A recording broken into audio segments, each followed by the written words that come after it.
Good morning my dear students, प्यारे बच्चों। आज मैं आप लोगों को माइक्रो ऑर्गेनिज्म पढ़ाऊँगा। यह क्लास 8th के बेस पे है, ठीक।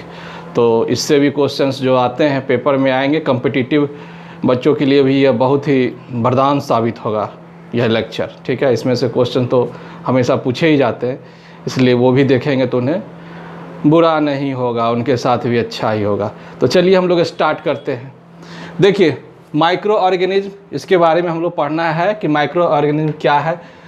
फ्रेंड और फो, फ्रेंड का मतलब होता है दोस्त, फो का मतलब होता है दुश्मन। जैसे ही आपके मन में माइक्रो ऑर्गेनिज्म शब्द आता है, बैक्टीरिया, वायरस, ठीक है, प्रोटोजोआ, ये सब मन में आते ही आपको डर जैसा लगता है कि हमारे दुश्मन है। बैक्टीरिया सुनते ही लगता है बैक्टीरिया दुश्मन है हमारे, पर ऐसी बात नहीं है, हमारे दोस्त भी होते हैं, प्लांट के लिए भी और एनिमल के लिए भी। तो आज उसी के बारे में हम लोग पढ़ेंगे, डिटेल से पढ़ेंगे। तो स्टार्ट करते हैं पढ़ना, ठीक। तो देखिए, सबसे पहले हमने लिखा है, हमने पॉइंट वाइज सबको लिख दिया है, समझाया है। और मैं कुछ बोलूँगा और आप लोग कुछ लिखेंगे भी। कुछ मैंने लिखा है, कुछ मैं ओरली ही आपको डिक्टेट करना चाहूँगा, आप लिखेंगे। जैसे कि माइक्रो ऑर्गेनिज्म है, इसका यदि हैबिटेट पूछा जाए कहाँ पाया जाता है, तो एवरीवेयर। कोई सी भी ऐसा जगह नहीं है जहाँ नहीं पाया जाता है। जिधर नज़र चले जाए समझ जाओ उधर। तुम्हारे शरीर के अंदर, शरीर के बाहर, यहाँ तक कि कहा जाता है खौलते हुए ज्वालामुखी में भी माइक्रो ऑर्गेनिज्म पाया जाता है, ठीक। तो सभी जगह पाए। यूबिक्यूटस इसे कहा गया है, यूबिक्यूटस, एवरीवेयर, जो हर जगह पाया जाता है उसको हम लोग यूबिक्यूटस बोलते हैं। तो माइक्रो ऑर्गेनिज्म यूबिक्यूटस, ठीक। तो इसको टाइप्स में बांट दिया गया है। सबसे पहले हम लोग देखें कि it can not be seen in naked eye, इसको हम लोग खुली आंखों से नहीं देख सकते हैं, ठीक है। इसको देखने के लिए जो है हम मोस्टली माइक्रोस्कोप का यूज़ होता है, और सम बाय मैग्नीफाइंग ग्लास। सम इसलिए हमने लिखा है मैग्नीफाइंग ग्लास कि जैसे कुछ प्रोटोजोआ है उसको आप देख सकते हैं, अमीबा को आप मैग्नीफाइंग ग्लास से देख सकते हैं, इसलिए सम बाय मैग्नीफाइंग। मोस्टली जो है आपको देखना पड़ेगा कंपाउंड माइक्रोस्कोप से, ठीक है ना। तो आपको इस तरह से माइक्रोस्कोप आपको मिलेगा, आप लैब में भी देख सकते हो, या जांच घर जो होता है वहाँ भी आप जाकर के देख सकते हो कि माइक्रोस्कोप कैसा होता है, आप जाकर जरूर देखेंगे, ठीक है। उसी से मतलब हम माइक्रो ऑर्गेनिज्म का अध्ययन करते हैं, ठीक। तो seen by mostly microscope and some by magnifying glass. Microorganism को देखिए बांट दिया गया है, बैक्टीरिया, फंजाई, प्रोटोजोआ, एल्गी और वायरस, ठीक है। और हम बैक्टीरिया, फंजाई, प्रोटोजोआ, एल्गी और वायरस में हमने बांटा है। अब देखिए, कुछ एग्जाम्पल से हम लोग समझते हैं कि बैक्टीरिया, ठीक है ना, कि जो टाइफाइड नामक बीमारी देते हैं, ट्यूबरक्लोसिस नाम की बीमारी। तो देखिए, टाइफाइड बीमारी आप लोगों ने सुना होगा, किसी को टाइफाइड हो गया तो उसको किस तरह की बीमारी हो गई, बैक्टीरियल डिजीज़। इसमें क्या होता है कि मतलब कंटामिनेटेड फूड और वाटर खाने से ही मतलब क्या हो जाता है, ये बीमारी हो जाती है टाइफाइड, ठीक है। ट्यूबरक्लोसिस, इसमें टीबी, आदमी बंदा खांसता ही रहता है, टीबी हो जाता है उसको। तो जो टीबी है यह क्या है, हमारा बैक्टीरियल डिजीज़ है, ठीक है। तो इसमें हमारा लंग इफेक्ट करता है, ये समझ में आएगा, हम लोग एग्जाम्पल से समझ रहे हैं, ठीक है। फंजाई, दाद खाद खुजली, ठीक है ना, रिंग वर्म, जो खुजली उजली हो जाती है ना इधर उधर, हाथ में इधर उधर, तो ये फंजाई की ही देन है, रिंग वर्म, ठीक है। जहाँ भी खुजली से रिलेटेड चीज़ हो तो ज़्यादा समझिए कि फंगी इन्फेक्शंस उसको हो गया है, ठीक है, रिंग वर्म। और प्रोटोजोआ, देखिए प्रोटोजोआ के एग्जांपल डिसेंट्री और मलेरिया, ठीक है। यह भी देखिए मतलब गंदा खाना पीना खाने से क्या होता है, डिसेंट्री। और डिसेंट्री तो नाम सुने ही हुई है। डिसेंट्री क्या होता है कि बार बार दस्त आना, दस्त जिसको कहते हैं, बच्चे को बार बार दस्त हो रहा है, ठीक है ना, तो वही है बीमारी प्रोटोजोआ। एंट अमीबा हिस्टोलिटिका नाम की बीमारी हो जाती है उससे बच्चों में, तो मतलब ये डिसेंट्री हो जाता है, ठीक है। मलेरिया, ठीक है, मलेरिया जैसे मतलब आपको प्लाज्मोडियम वाइवैक्स नाम से होता है यह मलेरिया, जिससे आप जानते हैं कि मलेरिया हो जाता है लोगों को गंदे जगह। नाम ही है इसका मलेरिया, माला प्लस एरिया। माला का मतलब होता है बैड, एरिया का मतलब होता है गंदा स्थान, ठीक है। जो गंदे स्थान में रहता है उसको मलेरिया बीमारी हो जाती है। तो ये मलेरिया बीमारी और डिसेंट्री बीमारी, ठीक है, ये प्रोटोजोआ की श्रेणी में आते हैं, ठीक है, इसी से मतलब होता है। एल्गी, हे फीवर और स्किन इन्फेक्शन, ठीक है। और वायरस के देखिए बहुत सारे लिस्ट हमने बना रखे। वायरस तो ऐसा है कि हमारे ये फ्रेंड है, हो ही नहीं सकते, शायद ही कहीं 0.01% ऐसा हो जो हमारे फ्रेंड हो, ठीक है ना। लेकिन ये मोस्टली जो है हमारे दुश्मन ही होते हैं वायरस, ठीक है। इससे किसी का आज तक भला नहीं हुआ। देखिए कुछ एग्जांपल्स, कॉमन कोल्ड, इसमें से पेपर में से पूछेंगे जाएंगे कौन वायरस है, अब पूछेगा कि इसमें से क्वेश्चंस कैसे आ सकते हैं, ये आपको दे देगा, कुछ इस बीमारी का नाम दे देगा, पूछेगा बताइए कि किस टाइप्स के माइक्रो ऑर्गेनिज्म से उस बीमारी से हुआ है। जैसे आपको दे दिया कि मलेरिया किस माइक्रो ऑर्गेनिज्म से होता है, तो आपको 4 ऑप्शन दे देंगे, बैक्टीरिया, फंजाई, प्रोटोजोआ, एल्गी। तो आपको समझना होगा किससे होता है, यह प्रोटोजोआ से होता है। तो यही एग्जाम्पल देने का मेरा मूल कारण यही है कि इसी एग्जाम्पल से क्वेश्चंस बनते हैं। ठीक, आपको क्वेश्चन कई तरह के ऑब्जेक्टिव क्वेश्चंस ऐसे ही पूछे जा सकते हैं, यदि आप उनको याद रखेंगे तो आप उनका जवाब आसान तरीके से दे सकते हैं। देखिए मैं बताते ही चलता हूँ। देखिए कॉमन कोल्ड, ठीक है, हल्की फुल्की जो सर्दी लग जाती है, वायरल डिजीज है। इन्फ्लुएंजा, यह भी एक तरह का वायरल डिजीज, फ्लू जिसको कहते हैं। पोलियो, इसमें हम बताते हैं कि मतलब कोई बॉडी का एक हिस्सा कोई पैरालाइज हो जाता है, ठीक है ना, वो पोलियो होता है। HIV एड्स के बारे में आपने सुना होगा, आज के लिए फेमस है। कोरोना बीमारी मैंने लिख दिया, कोरोना वायरस से। डेंगू याद रखें, डेंगू जो होता है ये वायरल डिजीज़ है, ठीक है। और चिकन पॉक्स, स्मॉल पॉक्स और मम्स, ठीक है, ये पॉक्स बीमारी जिसको आप लोग माता के नाम से जानते हैं कि माता आ गई हैं बच्चों में या बड़े में भी हो जाता है, ठीक है। ये चिकन पॉक्स और स्मॉल पॉक्स। और ये नीचे है मम्स में क्या होता है, गाल फूल जाता है इस तरह से, पैरोटिड ग्लैंड जो होता है स्वेलरिंग हो जाता है छोटे बच्चों में, या कुछ थोड़े से बड़े बच्चों में भी हो जाता है, एक साइड का गाल फूल जाता है। एक बार लाइफ में किसी ने मम्स होता ही होता है, ठीक है, ये फूल जाता है, स्वेलिंग हो जाता है, पैरोटिड ग्लैंड की स्वेलिंग होती है। This is a viral disease, mumps उसको बोलते हैं, ठीक है ना। तो अब देखिए थोड़ा एक चीज़ मैं बता दूं, ये पॉक्स क्या होता है, चिकन पॉक्स या स्मॉल पॉक्स में बहुत कन्फ्यूजन होता है, मैं इसको थोड़ा सा क्लियर कर देना चाहता हूँ। देखिए चिकन पॉक्स, ये चिकन पॉक्स और इधर है स्मॉल पॉक्स। कैसे हम लोग समझते हैं कि चिकन पॉक्स और स्मॉल पॉक्स क्या होता है। देखिए चिकन पॉक्स जो होता है ना, यह होता है खतरनाक। इससे यदि इसको किसी को चिकन पॉक्स हो गया तो यह एकदम खतरनाक बीमारी है, इससे मौत होने की संभावना ज़्यादा होती है। जबकि स्मॉल पॉक्स जो होता है यह खतरनाक नहीं होता है, यह माइल्ड होता है, ठीक है ना, इससे बचने की संभावना है, बच सकता है, ठीक है। इसको देख करके आप पहचान सकते हैं।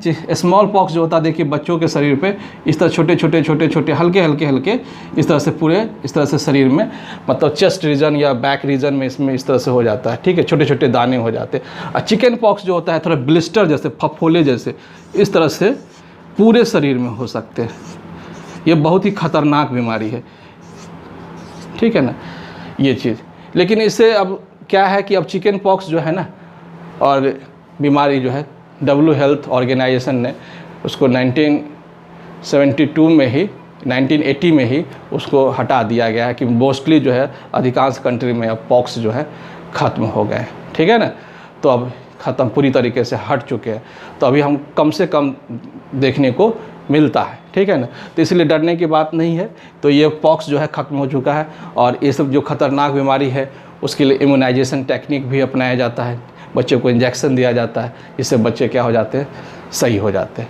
तो आपको समझ में आया कि ये सब क्या है, ठीक है, बीमारी। अब देखिए मैंने अब 4th में मैं अब उसको लेकर के आ रहा हूँ। अब इसको मैंने सेल के आधार पे बांट दिया है, जितने भी ये bacteria, fungi, protozoa, algae virus है उसको मैंने 2 भागों में बांट दिया है। जैसे सेल के आधार पे पहला तो हुआ यूनिसेलुलर, दूसरा हुआ मल्टीसेलुलर, ठीक है। तो यूनिसेलुलर का मतलब होता है जो एक सेल के बने होते हैं, मल्टीसेलुलर का मतलब होता है जो मोर देन 1 सेल के बने होते हैं। यानी कि सिंगल सेल कहने का मतलब यह होता है कि कोई भी ऑर्गेनिज्म जो है, ठीक है, वो एक ही सेल से सारा काम करता है, ठीक है। जैसे मान लीजिए आपका एक रूम है, एक कमरा है, ठीक है, आप उसी रूम में पढ़ते हैं, उसी रूम में सोते हैं, उसी रूम में टॉयलेट भी जाते हैं, सारा काम एक ही रूम में कर रहे हैं, तो डेट इज़ कॉल्ड यूनिसेलुलर। अब मल्टी सेलुलर जिसके लिए आपके लिए बहुत सारे, पढ़ने के लिए अलग रूम है, सोने के लिए अलग रूम है, खाना बनाने के लिए किचन है, डाइनिंग हॉल है, ड्राइंग रूम है, ये सब कुछ है, अलग अलग है, सब काम करने के लिए अलग अलग। उसी तरह से जो हायर एनिमल्स हैं, ठीक है ना, वो मल्टी सेलुलर कहे जाते हैं, जिसके एग्जाम्पल्स आपको मैंने लिखे। तो इवोल्यूशन के क्रम में सबसे पहले जब इवोल्यूशन हुआ तो सबसे पहले यूनिसेलुलर आए, फिर बाद में मल्टी सेलुलर आए, ठीक है। पहले एक सेल वाला जीव आया, फिर उसके बाद एक से ज़्यादा सेल वाले जीव आए, तो उसको बांट दिया गया। इस तरह से बांट करके हम लोग अध्ययन करते हैं इन चीज़ों का। तो देखिए समझ में आ जाएगा। मैंने बता दिया कि सिंगल सेल और मोर देन वन सेल, माने इसमें सिंगल सेल होता है, इसमें मोर देन वन सेल होता है। इसमें होता है क्या कि एक ही सेल से सारा काम होता है, इसमें डिवीज़न ऑफ लेबर पाया जाता है। मतलब कहने का मतलब होता है हर सेल से मतलब हर काम के लिए अलग अलग सेल होता है। जैसे देखिए पचाने के लिए डाइजेस्टिव अलग होता है, सांस लेने के लिए रेस्पिरेटरी, है ना, ये नर्वस सिस्टम, ये सब कुछ अलग अलग सेल्स हैं, ठीक है ना, हमारे शरीर में हर चीज़ों के लिए, है ना। और यूरिनेट करने के लिए एक्सक्रीटरी सिस्टम, है ना, सब कुछ अलग अलग है ना।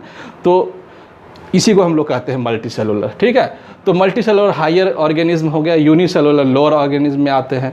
इसके एग्जांपल मैंने लिख दिया है, देखो बैक्टीरिया, सम अलगी, प्रोटोजोआ। सम अलगी इसलिए लिखा है क्योंकि मल्टी सेलुलर में भी अलगी आते हैं, ठीक है।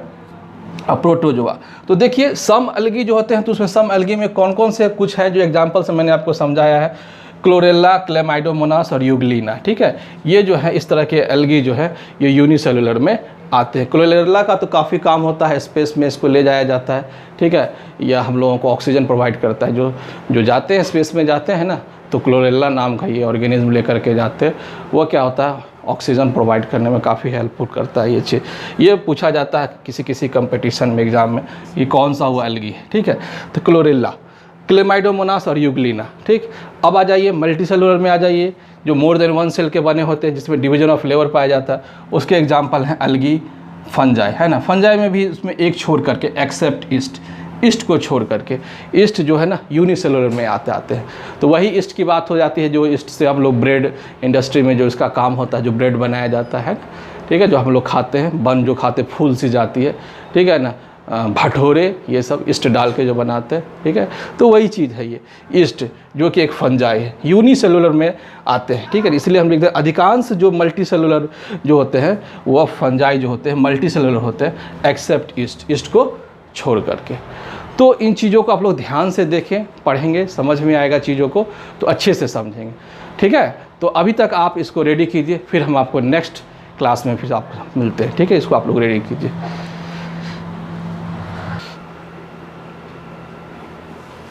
आइए मेरे प्यारे बच्चों, अब नेक्स्ट क्लास में हम लोग चलते हैं।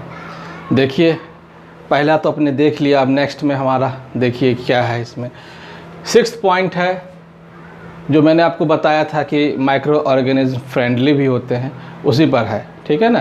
तो चलिए पढ़ते हैं। तो देखिए फ्रेंडली माइक्रो ऑर्गेनिज्म, दोस्त जो है माइक्रो ऑर्गेनिज्म क्या क्या करते हैं हमारा, देखिए हमने एग्जांपल से सब चीज़ों को समझाने की कोशिश की है, और इस तरह से हमने यह नोट्स के टाइप से इसको बताया है ताकि आप किसी भी ऑब्जेक्टिव एग्ज़ाम्स के लिए अच्छे से क्वालिफाई हो सकते हैं, अच्छे से आप उसको क्रैक कर सकते हैं। ये एक नोट्स स्टाइल में मैंने बनाया है इसको, आप इसको याद रखेंगे, इसको पढ़ेंगे तो इससे बहुत सारे क्वेश्चंस आपको पेपर में बनेंगे और पेपर में रहते भी हैं। आप इसे मिला कर देखिएगा, इससे हर साल क्वेश्चन इस माइक्रो ऑर्गेनिज्म से आते हैं, ठीक है। तो देखिए ये सबसे पहला जो है लैक्टोबैसिलस फ्रेंडली लैक्टोबैसिलस बैक्टीरिया, नाम सुने ही लैक्टोबैसिलस बैक्टीरिया। दूध से दही बनाने के लिए पूछा जाता है कि कौन सा मतलब बैक्टीरिया हेल्पफुल होता है, तो lactobacillus bacteria. Milk to curd, तो ये हमारे लिए फ़ायदेमंद तो हुआ ना, दोस्त हुआ कि नहीं दोस्त हुआ ये हमारा। फिर उसी तरह से ईस्ट, यूनिसेलुलर फंजाई, ठीक है। अब देखिए ईस्ट बहुत बढ़िया चीज़ होता है, ईस्ट नाम सुनिए, देखिए क्या सब हमारे लिए हेल्पफुल करता है। बेकिंग इंडस्ट्री में जो केक खाते हैं आप लोग, ठीक है ना, वो इसी की मदद से होता है, ठीक है ना। फिर एंटीबायोटिक्स, दवा भी तैयार होती है, बहुत सारे एंटीबायोटिक्स जो होते हैं ईस्ट से बनते हैं, ठीक। अल्कोहल, शराब पीने वालों के लिए देखिए वरदान, ये नहीं रहता तो शराब भी नहीं होता, ठीक है। तो देखिए ईस्ट, यूनिसेलुलर फंजाई क्या क्या आपके लिए हेल्पफुल हैं, बेकिंग इंडस्ट्री में काम देते हैं, एंटीबायोटिक्स दवा में, और अल्कोहल वाइन, ठीक है, इसके लिए अंगूरी शराब। अब आइए देखिए प्लांट में, प्लांट के लिए देखिए किस तरह से हेल्पफुल है। इसका एक एग्जांपल है राइजोबियम बैक्टीरिया। देखिए कि यह जो है क्या करते हैं कि वैसे जहाँ पे बहुत लोग देखते हैं, किसान लोग जो आप लोग देखते हुएगा कि जिस जगह पे मिट्टी ख़राब हो चुकी है तो वहाँ पे वो दाल वाले पौधे लगाते हैं। ताकि दाल वाले पौधे इसलिए लगाते हैं ताकि वो देखते हैं कि एटमॉस्फेयर से जो है ना नाइट्रोजन फिक्स हो जाए। उन्हें मालूम होता है कि दाल वाले पौधे के साथ राइजोबियम का एक जो होता है सिम्बायोसिक एसोसिएशन होता है, जिससे नाइट्रोजन फिक्सिंग होती है और उस जगह की मिट्टी उपजाऊ हो जाती है। तो ये मालूम होता है, इसलिए लोग लगाते हैं ये। तो प्लांट है, प्लांट में कौन सा राइजोबियम बैक्टीरिया है, वो क्या करते हैं, help in nitrogen fixing from atmosphere, ठीक है। और ये इसमें लिख दिया symbiotic relationship between leguminous plant and rhizobium. तो लेगुमिनस प्लांट मतलब होते हैं दाल वाले पौधे, जिसमें दाल जैसे बहुत जितनी प्रकार के आप दाल खाते हैं, मटर हो गया, ठीक है ना, और सोयाबीन हो गया, ठीक है, अल्फ़ा, ये सब तरह से मतलब चीज़ है। और भी जो ये सब चीज़ जो खाते हैं दाल वगैरह, वो सब जो है ना लेगुमिनस प्लांट के अंतर्गत आते हैं। उनकी जड़ में जो है ना, उनकी जड़ जो होते हैं, जड़ जो प्लांट होते हैं, तो उनकी गांठों में जो है ना, गांठों में यह जो है बैक्टीरिया जा कर के बैठते हैं और वह जो है क्या करते हैं, प्लांट जो है ना, प्लांट उनको क्या देता है, प्लांट उनको रहने के लिए जगह देता है, शुगर प्रोवाइड करता है, शुगर मतलब ठीक है, उसको भोजन प्रोवाइड करता है, ठीक है। और इसके बदले में वह क्या देता है, बैक्टीरिया नाइट्रोजन देता है, ठीक है। तो दोनों के बीच क्या है, फ्रेंडशिप है।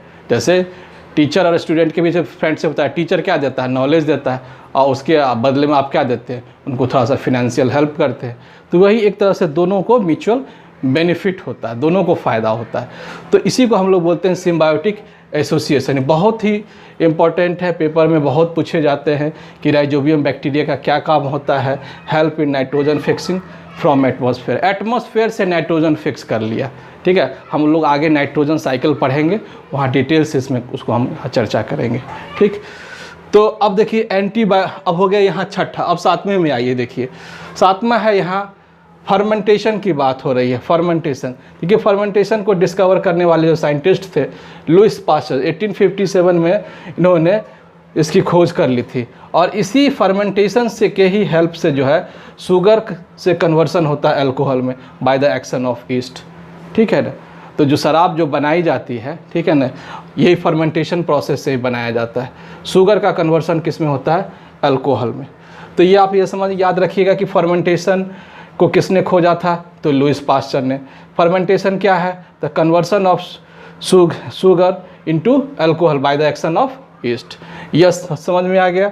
अब आइए देखिए 8th पॉइंट में आइए देखिए, एंटीबायोटिक्स। एंटीबायोटिक्स क्या होता है, to kill pathogen bacteria. Antibiotics ऐसा होता है, एक दवा होती है, एक मेडिसिन। जब आप बीमार पड़ जाते हैं तो आप जाते हैं, आपको डॉक्टर एंटीबायोटिक्स लिखता है, दवा खाने की सलाह देता है कि आप वो दवा खाइए, आप ठीक हो जाए। जब आपके अंदर के जो फाइटर सेल्स जो होते हैं नहीं उतना लड़ पाते हैं, कमज़ोर हो जाते हैं, तो आपको अलग से एंटीबायोटिक्स दिया जाता है, जिससे क्या होता है, आपके फाइटर सेल्स मजबूत हो जाते हैं, ठीक है ना, और फिर से उस बीमारी को भगा देते हैं। तो एंटीबायोटिक्स भी वही चीज़ है। एंटीबायोटिक्स का क्या काम होता है, जो आपके शरीर के अंदर बैक्टीरिया गया है उसको या तो उसके ग्रोथ को रोक देना, ठीक, या तो उसके ग्रोथ को रोक देना, धीमा कर देना, या उसको किल कर देना, यही काम होता है एंटीबायोटिक्स का, ठीक है। तो यही एंटीबायोटिक्स की खोज की थी सबसे पहले एक साइंटिस्ट ने, उनका नाम था अलेक्जेंडर फ्लेमिंग। और उन्होंने सबसे पहले जो एंटीबायोटिक्स की खोज की थी, वो पूछा जाता है पेपर में, वो खोज की थी पेनिसिलिन का इंजेक्शन तय होता है। पेनिसिलिन नोटेटम है ना, से पेनिसिलिन नोटेटम एक प्रकार का फंजाई होता है, एक मोल्ड होता है, उसी से एक पेनिसिलिन की दवा तैयार होती है। आजकल इंजेक्शन दिया जाता है, जो शुगर के पेशेंट होते हैं ना, शुगर चीनी मधुमेह वाले होते हैं, पेशेंट होते हैं, उनको ये इंजेक्शन दिया जाता है, ठीक है, जिससे वो ठीक हो जाते हैं। तो पेनिसिलिन की इंजेक्शन, एंटीबायोटिक्स, ये सब आपको याद रखना है। इसकी खोज किसने की थी, अलेक्जेंडर फ्लेमिंग ने। और पेनिसिलिन जो मतलब जो तैयार किया गया था, किससे तैयार किया था, कौन सा माइक्रो ऑर्गेनिज्म था, वो फंजाई था, ठीक है ना, क्या था वह, फंजाई। बहुत बार पेपर में पूछता है इसको कि कौन सा वो था, फंजाई, दैट इज़ मोल्ड, ठीक है ना, मैंने बता दिया। पेनिसिलिन नोटेटम आप लिख सकते हैं उसको। 8 हो गया। फिर 9th में आप देखिए वैक्सीन। वैक्सीन की खोज किसने की थी, एडवर्ड जेनर नाम के साइंटिस्ट ने की थी।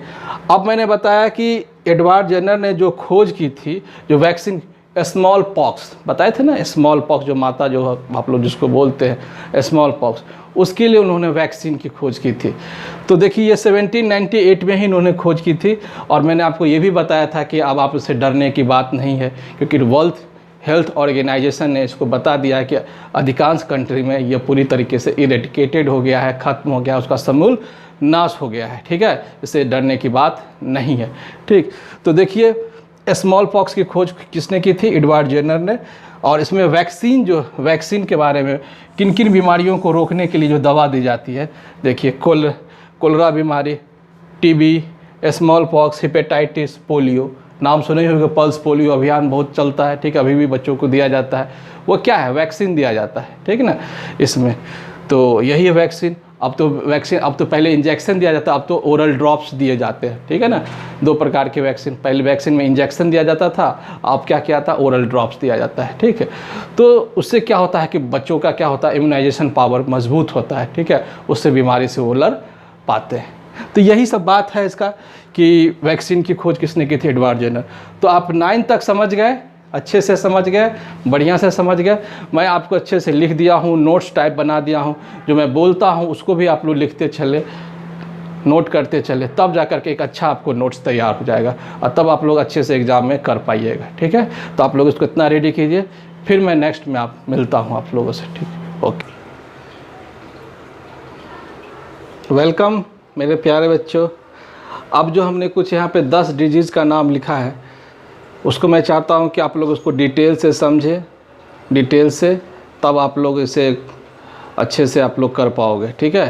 तो मैं आपको बताता चलता हूँ, आप लोग पीछे से आप लोग रिकॉल भी करते रहिए।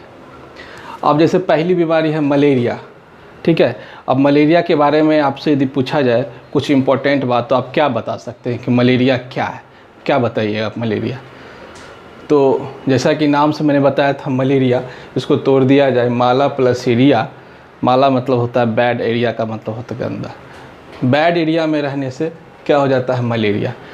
ये मलेरिया बीमारी जो होता है, इसके लिए जो माइक्रो ऑर्गेनिज्म है, वो कौन सा माइक्रो ऑर्गेनिज्म है? सुनते रहना है, नोट भी करते चलना है, ठीक है ना। कौन सा माइक्रो ऑर्गेनिज्म है? वो माइक्रो ऑर्गेनिज्म है प्रोटोजोआ, ठीक है। प्रोटोजोआ से मलेरिया बीमारी हो जाती है, ठीक है ना। और वह प्रोटोजोआ जो है, उस प्रोटोजोआ है क्या? कौन सा है प्रोटोजोआ? प्रोटोजोआ तो बहुत सारे हैं, ठीक है। कौन सा प्रोटोजोआ? उस प्रोटोजोआ का नाम है प्लाज्मोडियम वाइवैक्स, है ना। बहुत सारे होते हैं, ठीक है ना। तो खास करके इसी से हम लोगों को बीमारी हो जाती है, जिसमें बहुत तेज़ फीवर आता है, बहुत तेज़ का बुखार आता है। तो प्लाज्मोडियम वाइवैक्स, जब आप ब्लड का टेस्ट करवाने जाते हैं तो वहाँ पे जो डॉक्टर्स जो होता है, जो जांच करने वाले डॉक्टर जो होते हैं, उसमें से क्या ढूंढते हैं? उसमें से ये देखते हैं कि इसमें क्या, इसको यदि मलेरिया हो गया है तो इसके ब्लड के सैंपल में क्या मिलेगा, तो ढूंढेगा क्या? प्लाज्मोडियम वाइवैक्स, ठीक है। बहुत सारे हैं, प्लाज्मोडियम वाइवैक्स है, प्लाज्मोडियम फॉल्सिफोरम है, ठीक है, इस तरह से बहुत सारे हैं, ठीक है। लेकिन जो इम्पोर्टेंट है वह प्लाज्मोडियम वाइवैक्स। आपको पेपर में मिलेगा प्लाज्मोडियम वाइवैक्स, कि प्लाज्मोडियम वाइवैक्स तो यह किस मच्छर के जो पेट में रहता है, वो कौन से मच्छर जो होती है, वह वेक्टर होती है, ठीक है ना। तो मच्छर जो होती है वह फीमेल एनोफिलिस होती है, ठीक है ना। कौन सी होती है? वह फीमेल एनोफिलिस। फीमेल एनोफिलिस के पेट में जो होता है वह प्लाज्मोडियम वाइवैक्स होता है। वह क्या होता है, जब किसी व्यक्ति को जब मच्छर काट लेता है, ठीक है ना, तो उसके पेट में चला जाता है, ठीक। और वह मच्छर फिर जब किसी जो दूसरे व्यक्ति को जब काटने जाता है तो क्या होता है कि काटने से पहले क्या होता है कि वह कुछ एंटीकोगुलेंट डालती है पेशेंट की बॉडी के अंदर, इसलिए डालती है ताकि वो खून को सक कर सके। तो उस डालने के दौरान क्या होता है कि उसके माउथ से जो है वह प्लाज्मोडियम वाइवैक्स का जो होता है ना, प्लाज्मोडियम वाइवैक्स प्रोटोजोआ उसके शरीर में चला जाता है, जिससे वह बीमार पड़ जाता है। तो इसके लिए यही क्वेश्चन पूछा जाता है कि वो कौन सा, तो पूछता है पेपर में, पूछता है कि वो क्या है? वेक्टर। जो मॉस्किटो है, फीमेल मॉस्किटो नाम है, आपको लिख देते हैं फर्स्ट का, उसका मॉस्किटो का क्या नाम है? फीमेल मॉस्किटो है एनोफिलिस, है ना, फीमेल एनोफिलिस। ये एनोफिलिस जो होती है यह वेक्टर होती है। वेक्टर कहने का मतलब क्या होता है मालूम है? कि वेक्टर कहने का मतलब होता है क्या, कि इसके अंदर जो ये बीमारी है, जो वेक्टर कैरी क्या कर रही है, यह प्लाज्मोडियम वाइवैक्स को कैरी कर रही है। अब प्लाज्मोडियम वाइवैक्स क्या है? यह प्रोटोजोआ है। अब क्लियर से समझ में आया? देखिए, तो प्लाज्मोडियम वाइवैक्स जो है क्या है? एक प्रोटोजोआ है और उसको यह कैरी कर रही है कौन? फीमेल एनोफिलिस, जो कि ये वेक्टर है। कौन सा है हुआ? वेक्टर। यानी कहने का मतलब यह हुआ कि जो मच्छर है वो उसको बीमारी नहीं लग सकती है, उसको मच्छर को मलेरिया नहीं हो सकता। मच्छर के पेट में है पर मच्छर को मलेरिया नहीं हो सकता, तो उसी को हम लोग कहते हैं वेक्टर कहते हैं, ठीक है। उसको बीमारी से कोई लेना देना नहीं है, ठीक है। वो सिर्फ क्या करती है, एक जगह से दूसरे जगह लेकर ट्रांसमिशन में हेल्प करती है। क्या करती है वो? ट्रांसमिशन। यदि किसी को वो काट लिए, है ना, किसी मलेरियल पेशेंट को काट लिया, वो काट करके जब आपको काट लेगा तो आपको हो जाएगा, आपके शरीर के अंदर जो है वह क्या डाल देगी आपको? प्लाज्मोडियम वाइवेक्स, जो कि एक प्रोटोजोआ है। और आपके ब्लड के सैंपल में, खून में यही आपको मिलेगा। जब आप डॉक्टर के पास जाएंगे, आप ब्लड का टेस्ट करवाने के लिए जाएंगे तो आपको प्लाज्मोडियम वाइवेक्स ही आपको मिलेगा। प्लाज्मोडियम वाइवेक्स देखते ही डॉक्टर कंफर्म कर देगा कि आपको मलेरिया बीमारी हो गई है, ठीक है ना। तो इसके लिए बचाव के लिए क्या है, आप पहले से बचाव क्या कर सकते हैं? मच्छरदानी का प्रयोग करें, मॉस्किटो रिपेलेंट्स का यूज़ करें, ठीक है ना। इस तरह से मतलब आप इसका बचाव कर सकते हैं। तो इससे क्वेश्चन पूछा जा सकता है। और मलेरिया की जो दवा जो होती है वो क्या होती है? कुनैन की दवा चलाई जाती है, ठीक है ना। यही भी पेपर में क्वेश्चन पूछा जाता है कि मलेरिया के बचाव के लिए कौन सी दवा दी जाती है? कुनैन, है ना। ये कुनैन एक ड्रग होता है। यदि कुनैन यदि आपको चला दिया डॉक्टर तो समझ जाइए कि हमको मलेरिया हो गया है, ठीक है ना। तो ये सब सारे इन्फॉर्मेशन आपको मालूम हो गए सिर्फ नंबर 1 पॉइंट से। अब देखिए डेंगू, डेंगू फीवर के बारे में यदि पूछा जाए कि डेंगू के बारे में बताइए, तो आप लोग डेंगू के बारे में जानते ही हैं कि डेंगू क्या है। यह एक वायरल बीमारी है ना, यह एक वायरल बीमारी, और यह जो है एडिस मच्छर से काटने से हो जाता है। एडिस, फीमेल एडिस होती है मच्छर, फीमेल एडिस। तो यह भी फीमेल एडिस क्या है? वह वेक्टर है। यह भी फीमेल एडिस क्या है? एक वेक्टर है। वह किसी के शरीर में रहती है, ठीक है, और काट करके किसी दूसरे को यदि काट ले तो डेंगू बीमारी हो जाए। इसीलिए इसमें भी बचाव के लिए क्या कहा जाता है आप लोगों को? मच्छरदानी का प्रयोग करें, ठीक है, मॉस्किटो रिपेलेंट्स का प्रयोग करें, और इसको, इस बीमारी को पनपने से रोकने के लिए कूलर में, फूलदान में, ये सब जो है वहाँ पानी ग्रो ना होने दे, क्योंकि ये मतलब फ्रेश वाटर में ही मतलब ये ग्रो करता है। तो इसका ये बचाव है, इसका रोकथाम है। तो आपको इससे इंपॉर्टेंट पॉइंट्स क्या है, इसे क्वेश्चन पूछा जाएगा कि डेंगू कौन सी बीमारी है? यह वायरल बीमारी है, ठीक है ना, और फीमेल एडिस मच्छर काटने से हो जाता है। ब्लड में प्लेटलेट्स का काउंट बढ़ जाता है। यदि ब्लड में प्लेटलेट्स का काउंट बढ़ गया है ना, इसका मतलब क्या हो गया कि आपको डेंगू बीमारी हो गई। यह इसकी पहचान है, डॉक्टर ऐसे पहचानते हैं। समझ में आया है दूसरा पॉइंट। तीसरा हो गया टीबी, है ना, टीबी, इसको खांसते रहता है, हमेशा खांसी होती रहती है, टीबी। तो तीसरा जो बीमारी है वह टीबी, जिसको बोलते हैं ट्यूबरकुलोसिस, ठीक। यह एक बैक्टीरियल बीमारी है। कैसी बीमारी है यह है बैक्टीरियल बीमारी। इसमें क्या होता है, बंदा खांसता ही रहता है हमेशा, ठीक है, खांसी होती ही रहती है उससे, तो उसको समझ जाओ उसको टीबी हो गया। इसमें क्या होता है, उसके लंग में इन्फेक्शन हो जाता है, जो सांस, फेफड़ा जिसको बोलते हैं हिंदी में, फेफड़ा, लंग्स, उसमें इन्फेक्शन हो जाता है। तो इसमें इन्फेक्शन हो जाता है किसमें? Infection on lungs.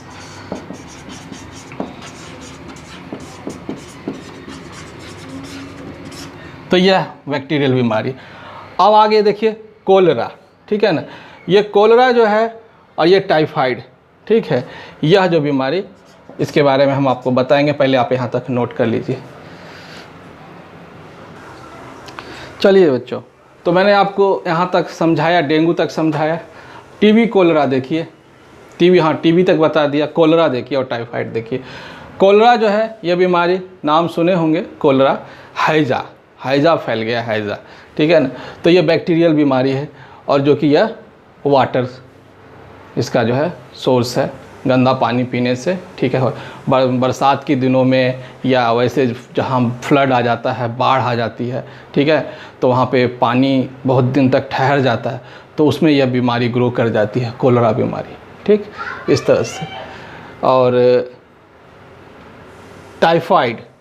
टाइफाइड बीमारी है, यह बैक्टीरिया से, ठीक है। बहुत लोगों के आप मुंह से सुने होंगे कि इसे टाइफाइड बीमारी होगी। टाइफाइड बहुत तेज़ बुखार, फीवर हो जाता है इस तरह से बच्चों को।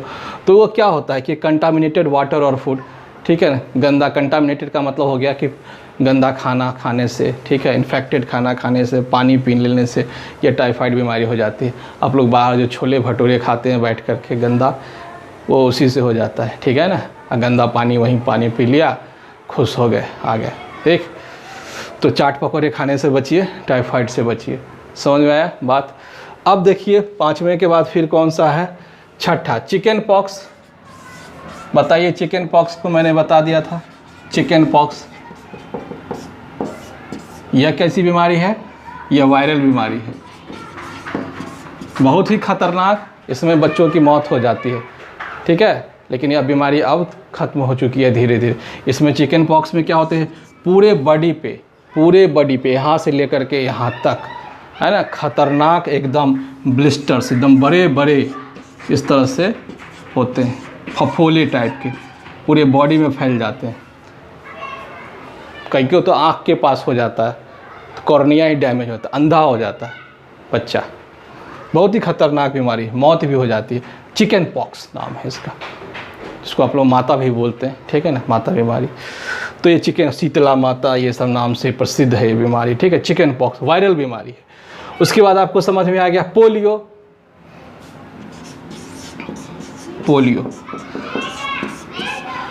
यह भी क्या है, एक वायरल डिजीज़ है, ठीक है। कैसा बीमारी है, यह वायरस से फैलता है, ठीक।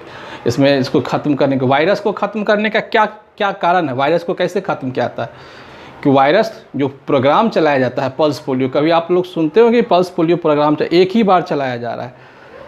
मतलब क्या हुआ कि यदि पोलियो का एक भी बंदा कोई बचा हुआ है किसी खास एरिया में, तो फिर पोलियो फिर बढ़ सकता है। इसीलिए क्या होता है, एक पूरे विश्व में एक समय में, एक टाइम में ये प्रोग्रामिंग चलाई जाती है, ताकि एक साथ इसको उखाड़ करके फेंका जाए। क्योंकि जब तक इसका पोलियो या वायरल जो बीमारी होती है, ठीक है, उसके जब तक साइकिल को ब्रेक नहीं किया जाए, तब तक बीमारी ख़त्म नहीं हो सकती। बाकी बीमारी को तो ख़त्म किया जा सकता है, लेकिन वायरल बीमारी को ख़त्म करने के लिए वो साइकिल को रोकना ज़रूरी होता है। आजकल जो कोरोना वायरस जो ये सब सुन रहे हैं, वो क्या है, क्यों लोगों को आइसोलेट किया जाता है? क्योंकि मतलब एक बंदे को भी हो गया तो उससे फिर कई हो जाएंगे। यदि मान लीजिए पता चला कि सब कोई ठीक हो गया, अब पता चला कि अभी 50 जो हैं कहेंगे और हैं ऐसे बंदे जिनको है, उनको फिर खुला छोड़ दिया जाए, तो फिर से बीमारी फिर फैल जाएगी, फिर उसी अमाउंट में। तो इसीलिए क्या होता है, उसको एक साथ ख़त्म करने की ज़रूरत है, एक साथ उसके साइकिल को ब्रेक करने की ज़रूरत होती है। जब तक एक साइड तक ब्रेक नहीं किया जाए तो क्या हो सकता है, वह बीमारी फैल सकती है। अब ऐसा नहीं है कि इंडिया में फैल गया तो जैसे चाइना में आया तो इंडिया में कैसे आ गया, ठीक है। तो ये बीमारी फैलने वाली है, तो इसलिए क्या होता है कि पूरे वर्ल्ड को देखना पड़ता है, पूरे वर्ल्ड को एक साथ जुट करके इसे लड़ना पड़ता है, ठीक है। तो ऐसी बीमारी होती है ये सब। तो पोलियो समझ में आ गया। इसमें क्या होता है कि बॉडी का कोई हिस्सा पैरालाइज हो जाता है, हाथ पाँव, ठीक है, खास करके body hind limbs and four limbs जो होते हैं पैरालाइज हो जाते हैं, काम करना बंद कर देते हैं, ठीक है। यह खास करके जो हमारे जो न्यूरल सिस्टम को डैमेज करता है, किसको, ब्रेन को, डैमेज्ड ब्रेन पार्ट, है ना, ब्रेन के पार्ट को क्या करता है, यह डैमेज कर देता है, ठीक। तो ये पोलियो बीमारी हो गई। फिर उसके बाद देखिए ये कोरोना, हाँ आ गया। देखिए ये कोरोना बीमारी, इसका जो ऑफिशियल नेम है SARS-2 वायरस, ये याद रखिएगा। आप लोगों को पेपर में आ सकता है कोरोना चिल्ला रहे हैं, लेकिन इसकी ऑफिशियल बीमारी जो कही गई है कि ऑफिशियल बीमारी नाम क्या है, इसका SARS-2 वायरस इसको कहा गया है, ठीक है। उसके बाद देखिए हेपेटाइटिस बी, यह भी जो है वायरल बीमारी है। हेपेटाइटिस बी जॉन्डिस जिसमें हो जाता है, क्या हो जाता है, जॉन्डिस, जो इसमें आप देखते हो कि आँख पीला हो जाता है, यूरिन पीला हो जाता है। यह भी एक प्रकार की जो बीमारी है जॉन्डिस, वो हेपेटाइटिस बी वायरल बीमारी, ठीक है। तो यह वायरल बीमारी हो गई। तो आप लोग यहाँ तक कीजिए, फिर हम लोग नेक्स्ट में करते हैं, यहाँ तक देख लीजिए। आइए बच्चों, अब हम लोग नेक्स्ट में पढ़ रहे हैं। देखिए एक छूट गया था मीजल्स, ठीक है, लिख लीजिए। मीजल्स बीमारी वो वायरल बीमारी होती है 10 में। अब हम लोग स्टार्ट करेंगे डिजीज़ काउजिंग माइक्रो ऑर्गेन इन एनिमल्स। अब देखिए एनिमल्स में जो कुछ डिजीज़ हो जाते हैं, उस पर जो है इम्पोर्टेंट, उसके बारे में हम लोग पढ़ते हैं। देखिए पहला जो है सबसे खतरनाक और सबसे इम्पोर्टेंट, वह है एंथ्रेक्स। यह बीमारी जो है ह्यूमन और कैटल दोनों में हो सकती है, ठीक है ना। इसको खोज करने वाले साइंटिस्ट थे रॉबर्ट कोच। ये पेपर में बहुत पूछा जाता है, ठीक है ना। और इसको किसने खोजा था? साइंटिस्ट रॉबर्ट कोच ने। और यह कैसी बीमारी है? बैक्टीरियल बीमारी है। दूसरे में हम लोग पढ़ेंगे फुट एंड माउथ डिजीज़, ठीक है। यह एक वायरल डिजीज़ है, ठीक, जो कि यह कैटल जिसको मवेशी कहते हैं, कैटल जैसे गाय, भैंसी, घोड़ा, ठीक है ना, ये सब मवेशी, ये सब होता है, उसको कैटल बोलते हैं। तो ये फुट एंड माउथ डिजीज़, तो ये इंपॉर्टेंट है, ये कैटल में होता है, ये जो पूछा जाएगा। तो पहला वाला तो आप देख लिए, एंथ्रेक्स बैक्टीरियल है, और फुट एंड माउथ डिजीज़ क्या है? वायरल है। अब ये हो गया एनिमल्स का। अब आप आ जाइए इधर, disease causing bye micro organism in plants, जो 3 है जो ज़्यादा पूछे जाते हैं, इसका तो लिस्ट है बना हुआ, ठीक है। लेकिन हम लोग वही चीज़ पढ़ना है जो आपको आएंगे, जो स्टैंडर्ड है, ठीक है। तो पूरा तो पढ़ना नहीं है, इसका कोई ज़रूरी नहीं, यही 3 ही पॉइंट है। 1000 बीमारी है इसका, 1000 बीमारी थोड़ा ही रटना है हम लोगों को, बस जो काम की चीज़ है उसको वही देखना है। चलिए देखिए, साइट्रस कैंकर ये पूछा जाता है, ये संतरा में हो जाती है बीमारी, जो कि बैक्टीरियल डिजीज। संतरा आप लोग देखिए होगा, संतरे के ऊपर जो ना एकदम इस तरह से संतरा जब लीजिएगा, उसके ऊपर एकदम ब्लैकिश जैसा एकदम धब्बा है ना, या एक ब्राउनिश स्पॉट जैसा कुछ आपको धब्बा नज़र है, समझ जाइए वो साइट्रस कैंकर हो गया है, और संतरे को बैक्टीरियल डिजीज़ है। रस्ट ऑफ व्हीट में रस्ट लग जाता है, ठीक है ना, जो गेहूँ होता है उसमें रस्ट लग जाता है तो काला हो जाता है वो, ठीक। तो वह जो बीमारी जो है ये फंगल डिजीज़ है। बहुत एक बार फैल गया था ये बीमारी, रस्ट ऑफ व्हीट, अकाल आ गया था, गेहूं की महामारी हो गई थी, गेहूं मिल ही नहीं रहा था, ठीक है। पूरे वर्ल्ड में इसका एक अकाल आ गया था, रस्ट ऑफ व्हीट, जो कि एक फंगल डिजीज़ है। तीसरा हम लोगों को पढ़ना है येलो वेन मोजाइक ऑफ भिंडी, ठीक है। भिंडी जिसको लेडीज़ फिंगर बोलते हैं, ओकड़ा भी बोलते हैं इसको कुछ लोग, ठीक है ना। तो यह जो है वायरल डिजीज़ है। तो आप लोग इतना समझे इस चीज़ों को। अब हम लोग नेक्स्ट में क्या पढ़ेंगे, पहले आप इसको नोट कर लीजिए, फिर मैं आपको बताऊंगा। इसको नोट कर लीजिए आप लोग। आइए माय डियर बच्चों, अब हम लोग नेक्स्ट में पढ़ रहे हैं। देखिए, जैसे कि आप लोग सुनते होंगे कि जब कोई बच्चा बासी खाना खा लेता है या कोई पुराना खाना खा लेता है, बहुत दिन का खाना खा लेता है, ठीक है, तो उसको क्या हो जाता है, उसको वॉमिटिंग होती है, उल्टी होती है, एक प्रकार की बीमारी हो जाती है, उसको हम लोग बोलते हैं बोटुलिज्म, बोटुलिया बोलते हैं, बोटुलिज्म। यानी कि कोई भी चीज़ वह ऐसा खाना खा लिया जो कि इन्फेक्टेड था, यानी उसमें माइक्रो ऑर्गेनिज्म ऑलरेडी उसमें ग्रो कर चुके थे, उसको इंटेक कर लिया, तो उसको क्या हो जाएगा, बीमारी हो सकती है। बहुत पुराना, बहुत सारे एक्सपायरी चीज़ होते हैं, दुकान वाले दे देते हैं बच्चों को, बच्चे खा लेते हैं, खा करके बीमार पड़ जाते हैं, ठीक। तो इससे बचना चाहिए। कैसे बचना चाहिए? तो देखिए, सबसे पहले क्या होता है कि आप बचने का तो टेक्निक बाद में सीखेंगे। सबसे पहले देखिए कि कोई भी चीज़ को लॉन्ग टाइम तक किस तरह से हम लोग प्रिजर्व करते हैं, ठीक है। प्रिजर्व करने का क्या तरीका है कि जब प्रिजर्व करने का तरीका सीख जाएंगे तो हम माइक्रो ऑर्गेनिज्म को किस तरह से हम लोग रोक सकते हैं कि माइक्रो ऑर्गेनिज्म ग्रो नहीं कर सके। जैसे फॉर एग्जांपल के तौर पे यदि आपके घर में मम्मी अचार ही बनाती है, ठीक है ना, तो क्या करती है, तो उसमें नमक डालती है, तेल डालती है, ठीक है ना, बहुत सारा स्पाइसेस डालती है। तो डालने का रीज़न क्या है? पहला कारण क्या पूछेगा? स्वादिष्ट करने के लिए? नहीं। बायोलॉजिकल कारण क्या हो सकता है? स्वादिष्ट करने के लिए नहीं ये सब चीज़ डाला जाता है। बायोलॉजिकल कारण क्या है? उसको हम माइक्रो ऑर्गेनिज्म को ग्रो करने से रोकने के लिए ऐसा हम लोग काम करते हैं। यदि आप क्वेश्चन पेपर में ऐसा क्वेश्चन पूछा जाता है तो उसका आंसर क्या होगा? To check the grow of microorganism. Microorganism को ग्रो करने से हम लोग रोकते हैं ताकि लॉन्ग टाइम, क्या कि हाई कंसंट्रेशन में, ठीक है, माइक्रो ऑर्गेनिज्म ग्रो नहीं कर सकता है, ठीक है। High concentration of salt, high concentration of नमक, ठीक है ना, शुगर, ये सब चीज़, ये सब हाई कंसंट्रेशन जब रहेगा वहाँ पे, तो वहाँ पे माइक्रो ऑर्गेनिज्म ग्रो नहीं कर सकते। तो इन्हीं कुछ टेक्निक को हम लोग अपनाते हैं। किन किन टेक्निक को अपनाते हैं, आइए वो सब टेक्निक की चर्चा हम लोग करते हैं। देखिए, सबसे पहले देखिए मैंने लिख लिया हाउ टू प्रिजर्व फूड, ठीक है, जो इम्पोर्टेंट बात है।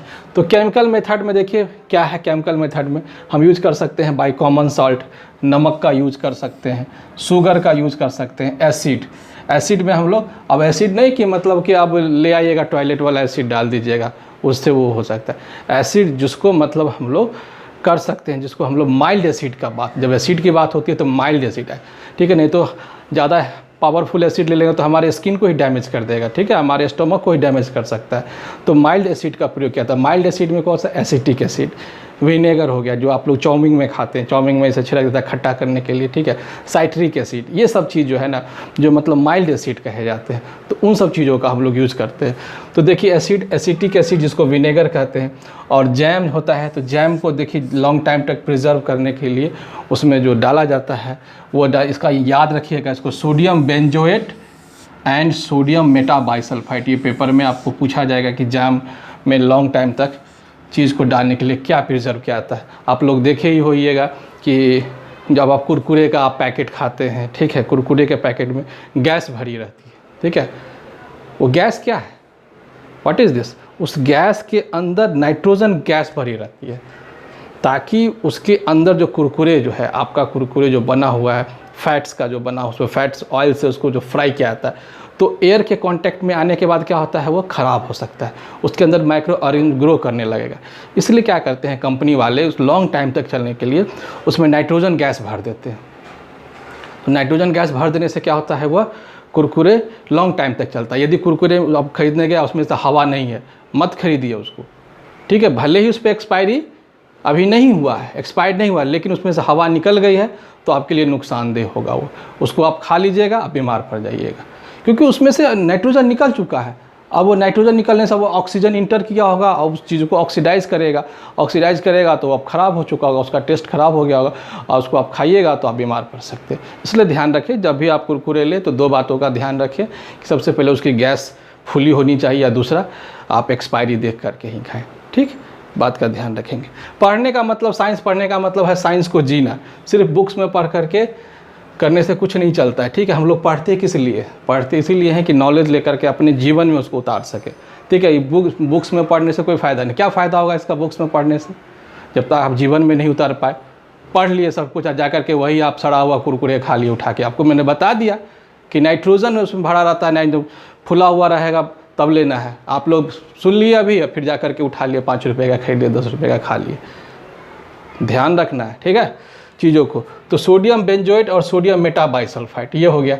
अब देखिए हीट एंड कोल्ड ट्रीटमेंट के भी द्वारा मतलब हम लोग किसी चीज़ों को, बहुत चीज़ों को देर तक गर्म कर सकते हैं। तो जानते हैं कि मतलब माइक्रो ऑर्गेनिज्म ग्रो नहीं, देखिए ऐसी बात नहीं है कि माइक्रो ऑर्गेनिज्म ग्रो नहीं कर सकता है, कुछ देर तक के लिए हम माइक्रो ऑर्गेनिज्म को रोक सकते हैं। ऐसा नहीं है कि मतलब कि हम हीट कोल्ड ट्रीटमेंट कर दे तो माइक्रो ऑर्गेनिज्म ग्रो नहीं करेगा। कोई खाने की सामान को हम फ्रिज में रख दें, ठीक है, 2 महीने तक, तो ख़राब नहीं होगा, ऐसा नहीं है, ख़राब होगा। वो करता क्या है कि मतलब कि माइक्रो ऑर्गेनिज्म के प्रोसेस के उसके जो उसका जो मेटाबॉलिज्म है, उसके मेटाबॉलिज्म को स्लो कर देता है कि धीरे होगा चीज़, ठीक है। तो आपको फ्रिज क्या कर सकता है, ज़्यादा से ज़्यादा 2 दिन 3 दिन 4 दिन 5 दिन जो चीज़ों को स्टोर कर सकता है। और ऐसा नहीं कि लॉन्ग टाइम तक उसको हम स्टोर कर सकते हैं, ठीक है। तो वह चीज़ डिपेंड करता है कि माइक्रो ऑर्गेनिज्म को हमको कितने टेम्परेचर पे रख करके उसको बढ़ने से रोक सकते हैं। क्योंकि हम पढ़े हैं कि माइक्रो ऑर्गेनिज्म कहीं भी ग्रो कर सकता है, खौलते हुए ज्वालामुखी में भी ग्रो कर सकता है, कहीं भी जा सकता है। तो माइक्रो ऑर्गेनिज्म का एक्शन कहीं भी हो सकता है, ठीक है ना। वो टाइप करता है कि कौन सा माइक्रो ऑर्गेनिज्म है, क्या सिचुएशन है। फिर भी हमें यह ख्याल रखना है कि माइक्रो ऑर्गेनिज्म को हम लोग रोकते हैं, इन सब चीज़ों को, विधियों को पूरी तरीके से रोका नहीं जा सकता है, ठीक है। तो देखिए, तो हीट एंड कोल्ड ट्रीटमेंट, ठीक है, इसमें एक टेक्निक निकल के है पैस्चुराइजेशन। ये पैस्चुराइजेशन पेपर में पूछा जाता है कि पैस्चुराइजेशन क्या है। इसको मतलब खोज करने वाले साइंटिस्ट थे लुईस पास्चर, ठीक है ना, इन्हीं के नाम पे पड़ा है पैस्चुराइजेशन। इसमें क्या किया जाता है, हीटिंग मिल्क 70 डिग्री से ये याद रखना है, टेम्परेचर एकदम फिक्स है, 70 डिग्री सेंटीग्रेड को तक इसको करना है, हीट करना है। और 15 से 30 डिग्री सेकेंड तक, 15 से 30 सेकेंड तक उसको है ना, सडनली इसको मतलब इसको 70 डिग्री सेंटीग्रेड तक 15 से 30 सेकेंड तक उसको हीट रखना और सडनली इसको चिल करना और फिर स्टोर कर देना। उससे पैस्चुराइज्ड मिल्क हो जाता है। जैसे कि आप देखते हुए कि जो आता है सुबह जो पैक किया हुआ जब आता है, उसमें लिखा रहता है कि पैस्चुराइज्ड मिल्क। तो पैस्चुराइज्ड मिल्क कहने का मतलब क्या हुआ कि उसके अंदर फ्री फ्रॉम पैथोजन बैक्टीरिया, जो पैथोजन बैक्टीरिया है, जो बैक्टीरिया जो आपको बीमार करने वाले बैक्टीरिया है, उसको क्या कर दिया है, उसको थोड़ी देर के लिए उसके ग्रो को स्टॉप कर दिया गया, रोक दिया गया। तो आप उसको बिना बॉयल किए हुए भी पी सकते हैं, आपको कुछ नहीं होगा, ठीक। मैं कह रहा हूँ आपको बिना बॉयल किए हुए पी सकते हैं, लेकिन डिपेंड करता है कंपनी के विश्वास पे। उसमें लिखने से भी तो नहीं हो सकता है। मैं आपको ने कह दिया कि आप पी लेना तो आप पी लेना, क्योंकि कुछ कंपनी धोखा भी कर सकती है, लिख दिया और किया ही नहीं हो ऐसा, ठीक है। इसलिए नहीं, आप लोग बॉयल करके ही पिएंगे। लेकिन मेरा कहने का मतलब ये हुआ कि पैस्चुराइज यदि कहीं लिखा हुआ, इसका अर्थ ये हुआ कि फ्री फ्रॉम पैथोजन बैक्टीरिया। अब उसके अंदर बीमार करने वाले जो बैक्टीरिया हैं हमारे शरीर के अंदर जो जा सकते हैं, ठीक है, उनको क्या कर सकता है, वो थोड़ी देर के लिए वह रोक के रखा है, ठीक। तो इसीलिए पैस्चुराइज किया हुआ रहता है, ठीक। तो इसका मतलब ये होता है कि पैस्चुराइजेशन एक टेक्निक है। पैस्चुराइजेशन टेक्निक में क्या करते हैं, दूध को 70 डिग्री सेंटीग्रेड तक गर्म करते हैं 15 से 30 सेकेंड तक, ठीक है। उसके बाद सडनली चिल किया जाता है। और उसके बाद क्या है, देखिए टाइट स्टोरेज और पैकिंग, ये तो है ही। देखिए टाइट स्टोरेज पैकिंग में सीधी सी बात मैंने बताया कि कुछ ऐसे खाद्य पदार्थ हैं जो कि मतलब सैचुरेटेड से बने हुए हैं, ठीक है, जैसे जिसमें घी, तेल, डालडा, ये सब चीज़ों का प्रयोग किया गया है, ठीक है। अब उसको आपको रखना है, लॉन्ग टाइम तक रखना है, तो आप उसको टाइट बर्तन में रखें ताकि वो ऑक्सीडाइज नहीं हो, ठीक है। बहुत सारे घर में बहुत सारे ऐसे चीज़ बनते हैं, मीठे मीठे पकवान बनते हैं, ठीक, खाने पीने वाले, तो क्या होता है उसको लोग खुला में रख देगा तो 2-3 दिन में ख़राब हो जाएगा। आप उसको अच्छे एयर टाइट बर्तन में रखें, देखिए वो काफ़ी लॉन्ग टाइम तक रहेगा, वो ख़राब नहीं होगा। उससे क्या होता है कि हम उसको लॉन्ग एयर टाइट बर्तन में रखने पे ऑक्सीजन से कांटेक्ट क्या कर देते हैं, हटा देते हैं, ताकि वो चीज़ ख़राब नहीं हो सके। समझ में आई बातों को? तो ये सब चीज़ है, ये सब चीज़ के द्वारा मतलब हम फूड को प्रिजर्व कर सकते हैं कुछ समय तक के लिए, वो भी लॉन्ग टाइम तक नहीं। प्रिजर्व करने का मतलब कुछ समय तक के प्रिजर्व कर सकते हैं, यानी कि माइक्रो ऑर्गेनिज्म के ग्रोथ को थोड़ा हम लोग स्लो कर देते हैं, ठीक है। प्रिजर्वेशन टेक्निक में क्या होता है कि क्वेश्चन पूछ सकता है कि प्रिजर्वेशन टेक्निक में क्या होता है। प्रिजर्वेशन टेक्निक माइक्रो ऑर्गेनिज्म के ग्रोथ को घटाया जाता है, ना कि पूरी तरीके से रोक दिया जाता है। यदि रोक दिया जाता तो फिर तो क्या बात थी, कोई चीज़ एक्सपायर ही नहीं होता, किसी की एक्सपायरी डेट ही नहीं आती। बात समझ रहे हैं ना? तो यही बात है। तो यहाँ तक पढ़ने के बाद अब हम लोग पढ़ेंगे, अब लास्ट में पढ़ेंगे नाइट्रोजन साइकिल, ठीक है, जो बहुत इंपॉर्टेंट है। आइए मेरे प्यारे बच्चों, हम लोग नाइट्रोजन फिक्सेशन को पढ़ते हैं, ठीक है। तो नाइट्रोजन फिक्सेशन में ज़्यादा कुछ नहीं पढ़ना, जो मेन इंपॉर्टेंट बात है उसको ध्यान में रखना है, ठीक है। तो मेन क्या बात है मैं आपको बता देता हूँ, छोटी छोटी मोटी मोटी बातें क्या है कि देखिए नाइट्रोजन फिक्सेशन 3 प्रकार से होता है। बाय थंडर, बिजली कड़कती है, इससे हम नाइट्रोजन फिक्सेशन कर सकते हैं। और नाइट्रोजन फिक्सिंग बैक्टीरिया जो कि राइजोबियम फेमस है, इसके द्वारा हम लोग करते हैं, यही हमारे लिए इम्पोर्टेंट है, यही पढ़ना भी है। और बाय इंडस्ट्रियल प्रोसेस से भी हैबर-बॉच प्रोसेस है, इसके द्वारा भी हम लोग नाइट्रोजन बना सकते हैं। देखिए हमारे इन्वायरमेंट में नाइट्रोजन बहुत ही ज़रूरी है, ठीक है। आपको क्या लगता है कि हमारे इन्वायरमेंट से नाइट्रोजन को हटा दिया जाए तो क्या हम लोग ज़िंदा रह सकते हैं? प्योर ऑक्सीजन पे भी ज़िंदा नहीं रख सकते हैं। आपको मालूम होना चाहिए कि यदि आपको सिर्फ प्योर ऑक्सीजन दिया जाए, प्योर ऑक्सीजन, तो आप उसको नहीं ले पाएंगे, ठीक है ना। नाइट्रोजन के ऑक्सीजन को लेते हैं जब उसमें नाइट्रोजन मिक्स रहती है, क्योंकि प्योर ऑक्सीजन इतना हाईली रिएक्टिव होता है कि आपके सेल्स को क्या कर देगा, डैमेज कर देगा और आप मर जाएंगे। प्योर ऑक्सीजन को आप इंटेक्ट नहीं कर सकते, ठीक है। जो हम लोग एयर लेते हैं उसके साथ जो होता है नाइट्रोजन गैस मिली होती है, और नाइट्रोजन गैस होती है क्या कि नाइट्रोजन में 3 बॉन्ड पाए जाते हैं। इसके कारण से क्या होता है कि वह हमारे मेटाबॉलिक एक्टिविटी को कंट्रोल करता है, ठीक है, ऑक्सीजन की रिएक्टिविटी को कंट्रोल करता है।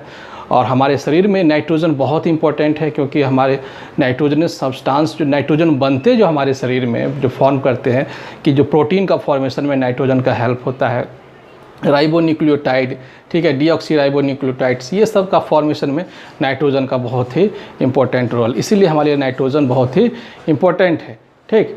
तो यह सोर्स कैसे कहाँ से आता है नाइट्रोजन? तो ये सोर्स है क्या, देखिए हमको प्लांट के द्वारा मिल जाता है। जो प्लांट को हम खाए, जो प्लांट को नाइट्रोजन मिला, उस प्लांट को हमने इंटेक किया, वो हमारे शरीर में चला गया। ये नाइट्रोजन साइकिल किस तरह से काम करता है, आइए हम लोग देखते हैं इस चीज़ों को। देखिए सबसे पहले तो बता दें कि थंडर के द्वारा जो इंपॉर्टेंट है यह, देखिए नाइट्रोजन जो है एटमॉस्फेयर में N2 के फॉर्म में रहता है, इस तरह से N ट्रिपल बॉन्ड होता है इस तरह से, ठीक। इसको सबसे पहले क्या होता है, एक्शन के द्वारा पहले नाइट्रेट्स में टूटता है, उसके बाद नाइट्राइट्स में टूटता है, ठीक है ना। नाइट्राइट्स में टूटता है, जो कि प्लांट इसको यूज़ करता है। यूज़ जो करता है यहाँ पे, उसमें वह कोई भी प्लांट को एनिमल जब खाएगा, ठीक है, वह खाया तो खाने के बाद एनिमल के शरीर में चला गया, ठीक। वह फिर एनिमल या वही प्लांट या जो भी प्लांट उसको खाया है, वह जब उसकी डेथ होगी, वो मरेगा, वो प्लांट ज़मीन में चला जाएगा, तो फिर वहाँ पर क्या होगा, उसका अमोनिफिकेशन होगा। उस अमोनिफिकेशन जब होगा, उस अमोनिफिकेशन के द्वारा अमोनिफाइंग बैक्टीरिया जो होगा फिर उसको नाइट्रोजन में कन्वर्ट कर सकता है। ठीक इसी तरह से देखिए यहाँ पे नाइट्राइट्स का जो फॉर्मेशन होता है प्लांट, इसके डेड और डिकेइंग होने के बाद जो है ना डीनाइट्रिफिकेशन बैक्टीरिया होता है, फिर उसको नाइट्रोजन में कन्वर्ट कर देता है। इस तरह से नाइट्रोजन साइकिल चलता रहता है। ठीक है, तो यहाँ मेन चीज़ यही आप लोगों को पढ़ना है, इसमें से बाय नाइट्रोजन फिक्स, ये इंपॉर्टेंट चीज़ याद रखिएगा कि मैंने राइजोबियम बताया था कि यह इस तरह से होता है प्लांट। यहाँ पे इस तरह जड़ें होती है, उसमें जड़ों में गांठ पाई जाती है, और ये गांठ जो होती है ना, ये गांठ जो होती है इस तरह से गांठ, यह गांठ क्या होती है, ये प्लांट के अंदर गांठ नहीं होती, यह राइजोबियम बैक्टीरिया के द्वारा बनाया गया गांठ होता है। ये राइजोबियम बनाता है यह गांठ, और यह गांठ इसमें क्या होता है, इसमें इसको जो है यहाँ से जो है इसको शुगर मिलता है। ठीक है, बैक्टीरिया को क्या मिलता है, शुगर, और बैक्टीरिया इसके बदले में इसको नाइट्रोजन देता है, और नाइट्रोजन इसके अंदर फिक्स हो जाता है, जो कि प्लांट के लिए बहुत ही हेल्पफुल होता है, और इसकी फर्टिलिटी, मिट्टी की फर्टिलिटी जो होती है क्या हो जाती है, बढ़ जाती है। तो यही फ़ायदा होता है। ठीक है, बस आज का क्लास हम लोगों का यहीं पे कंप्लीट हुआ, और फिर हम लोग नेक्स्ट क्लास में मिलेंगे, इसको 2-3 बार पढ़ेंगे, इसमें खास कुछ नहीं था नाइट्रोजन फिक्सेशन में, ये कंप्लीट हो गया, हम लोग नेक्स्ट में मिलेंगे, तब तक ओके, बाय बाय।